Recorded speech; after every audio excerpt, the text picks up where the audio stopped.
नमस्कार, मैं हूँ स्तुति नारायण और ज्योतिष की बात चैनल में आपका स्वागत है। दोस्तों, इस हमारे सौर मंडल में सूर्य केंद्र में है और तमाम ग्रह सूर्य से रोशनी या ऊर्जा ग्रहण करते हैं और फिर उसे वापस एटमॉस्फेयर में, स्पेस में, अंतरिक्ष में छोड़ देते हैं, विकिरित कर देते हैं, फैला देते हैं और ये प्रक्रिया अनवरत चल रही है। अब इस ऊर्जा को ग्रहण करने, रोशनी को ग्रहण करने और उसे वापस छोड़ देने के बीच एक सूक्ष्म प्रक्रिया है जिस पर हमें ध्यान देना होगा कि वो जो ऊर्जा को विकिरित किया जा रहा है, ग्रहों द्वारा फैलाया जा रहा है, उसमें उन ग्रहों के गुण धर्म भी मिल जा रहे हैं। जब ग्रह सूर्य से ऊर्जा ग्रहण करते हैं तो वो सूर्य की ऊर्जा, सूर्य की रोशनी होती है और फिर जब वो उसको वापस अंतरिक्ष में फैलाते हैं तो उसमें उन ग्रहों का गुण धर्म भी मिल जाता है उस ऊर्जा में, उस रोशनी में। तो सूर्य से ऊर्जा ग्रहण करने के बाद जब वो ग्रहों के गुण धर्म के साथ वापस अंतरिक्ष में फैलता है और निश्चित रूप से अन्य ग्रहों पर जैसे सूर्य की रोशनी हम तक पहुंचती है, वैसे ही तमाम ग्रहों से भी ऊर्जाएं हम तक पहुंचती हैं। तो उसमें अलग अलग ग्रहों का गुण धर्म, अपना गुण धर्म मिला हुआ होता है। सूर्य की जो ऊर्जा हमारे पास आती है वो एक अलग ऊर्जा होती है अपने आप में, और बाकी ग्रहों के गुण धर्म मिलकर जो ऊर्जाएं आती हैं वो उन उन ग्रहों के गुण धर्म से प्रेरित होती हैं,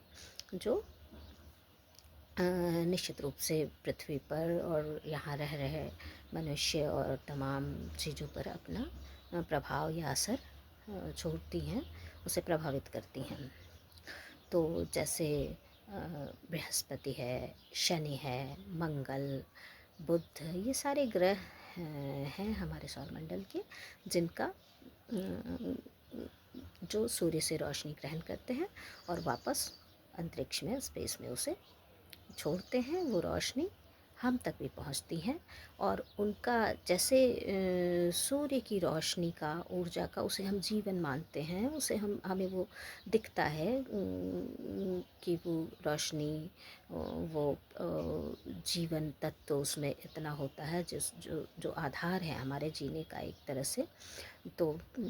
और रात और दिन का ये जो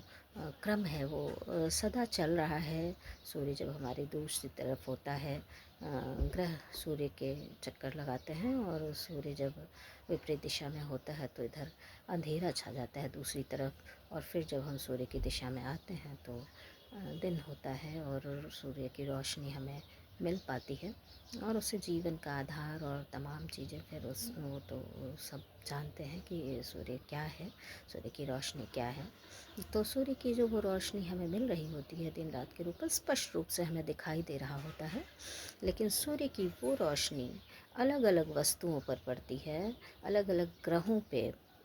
पर जाती है, और फिर जब वापस वो अपने गुण धर्म के साथ हमारे पास आता है तो उन रोशनियों का, उन ऊर्जाओं का भी हम पर एक अलग प्रभाव होता है। जैसे बृहस्पति ग्रह पर जब सूर्य की रोशनी पर जाती है, सूर्य की ऊर्जा जाती है और फिर वापस बृहस्पति के गुण धर्मों के साथ वो हम तक आती है, तो उसका एक अलग प्रभाव होता है, जिसमें बृहस्पति के गुरु ग्रह के जो गुण धर्म है वो भी मिश्रित होते हैं और वो हमारे ऊपर अपना अलग प्रभाव छोड़ता है। तो इसी तरह शनि की ऊर्जा है, मंगल की ऊर्जा है, बुध की ऊर्जा है, वो अलग अलग ऊर्जा के रूप में पृथ्वी के जो वासी हैं, जो तमाम वस्तु सब कुछ पर जो है उसका असर एक अलग रूप से होता है। तो जो कॉस्मिक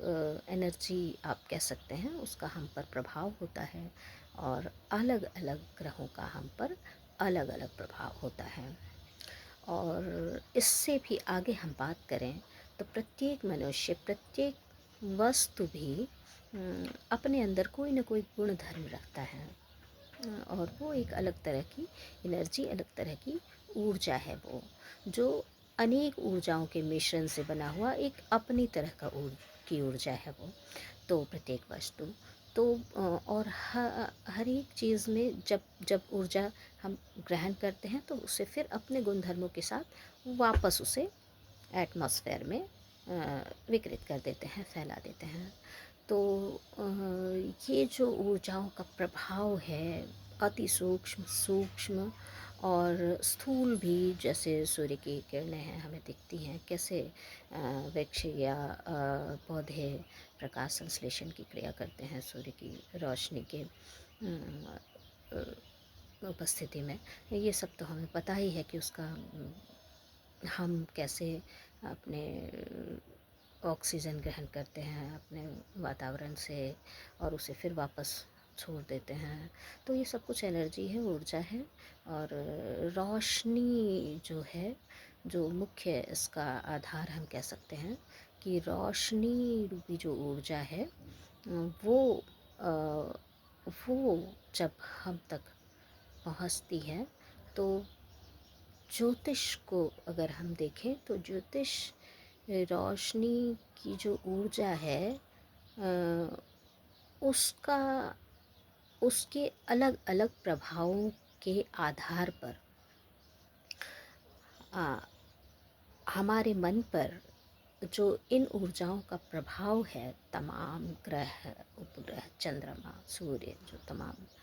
हमारे सौरमंडल का जो जो कुछ ऊर्जा प्रवाह है वो हमें किस तरह से प्रभावित करता है, इसका अध्ययन है। तो जिस बिंदु पर हमारा जन्म हो रहा है पृथ्वी पर, वहाँ पर अलग अलग ग्रहों का कितना उस समय में कैसा असर है। जैसे सूर्य की बात हम करें तो दिन के किस पहर में हमारा जन्म हो रहा है, या रात में या सुबह में, किस वक्त हमारा जन्म हो रहा है, उस वक्त धरती के उस बिंदु पर सूर्य की ऊर्जा कितनी पहुंच रही है, वो जो रोशनी है उसका कितना अंश आपको प्रभावित कर रहा है, बृहस्पति से आई ऊर्जा का कितना प्रभाव है आपके ऊपर, किस जगह पर बृहस्पति उस समय में स्थित है, शनि किस जगह पर स्थित है, मंगल, बुध, ये सब किस जगह से अपनी ऊर्जाओं से हमें उस बिंदु पर कितना प्रभाव डाल रहे हैं, हम पर कितना प्रभावित कर रहे हैं हमें, इसी का कैलकुलेशन है ये ज्योतिष। और उसी आधार पर हमारे मन का, हमारे स्वभाव का निर्माण होता है, और हम अपने हमारे क्रियाकलापों में उसका असर होता है। और उन क्रियाकलापों का जो एकदम जो कि बहुत गहरा और गहन और सूक्ष्म है, उसका अध्ययन करता है ये ज्योतिष। क्योंकि उन क्रियाकलापों का ही मिश्रित फल होता है हमारी परिस्थितियाँ, हमारे मन पर। हमारा मन कैसा है, हमारा स्वभाव कैसा है, वो वो हमारे क्रियाकलापों में उसका असर होता है। हमारे कॉन्शियस, सबकॉन्शियस का जो निर्माण होता है, वही हम अपने जीवन में सोचते हैं, वही हम करते हैं, और फिर उससे परिस्थितियों का निर्माण होता है। और वो परिस्थितियाँ कब, किस किस रूप में हमारे सामने कैसे आएंगी, इसका आकलन जो है ज्योतिष अपनी मतलब गहरे अध्ययन से करता है। और वो बारीकियां ही हमें एक आधार, एक अनुमान मतलब हमारे भविष्य का लगाती है कि कैसा होगा हमारा जीवन आगे, और कैसे ये जीवन यात्रा चलेगी। तो ज्योतिष का ये आधार है अपना, तरीका है ये जानने का कि भविष्य एक मनुष्य अपने भविष्य में कहाँ तक सफल होगा, उसके जीवन में क्या कुछ घटनाएं घटेंगी। ये इसका अनुमान ज्योतिष इन आधारों पर लगाता है। धन्यवाद।